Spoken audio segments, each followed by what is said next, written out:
കേരള ആശ health workers association സംസ്ഥാന general secretary MA. Bindu നയിക്കുന്ന വാഹന പ്രചരണ ജാഥയ്ക്ക് കുഴൽമന്നത്ത് സ്വീകരണം നൽകി.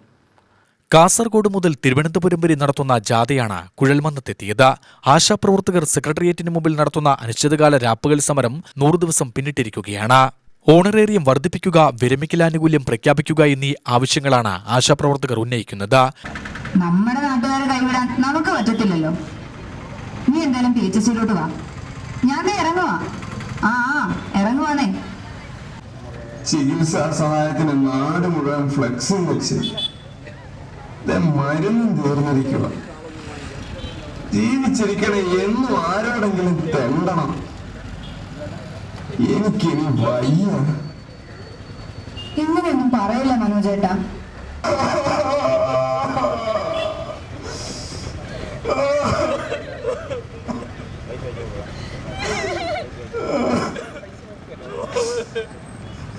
മനുഷ്യാവകാശ പ്രവർത്തകൻ വിളിയോടി വേണുഗോപാൽ സ്വീകരണ പൊതുയോഗം ഉദ്ഘാടനം ചെയ്തു. 4 വർഷം കഴിഞ്ഞിട്ടും പ്രകടന പത്രിക വാഗ്ദാനം മാത്രമല്ല, പ്രകടന പത്രിക ലംഘനം നടത്തുന്ന പ്രതികളായി, കുറ്റവാളികളായി കേരള സർക്കാർ മാറിയിരിക്കുന്നതിന്റെ തെളിവാണ്, അടയാളമാണ് ഈ യാത്ര. ഇത് വ്യക്തമായി അറിയുന്നവർക്ക് അറിയാൻ സാധിക്കും, ഭരിക്കുന്നവർക്ക് അറിയാൻ സാധിക്കും.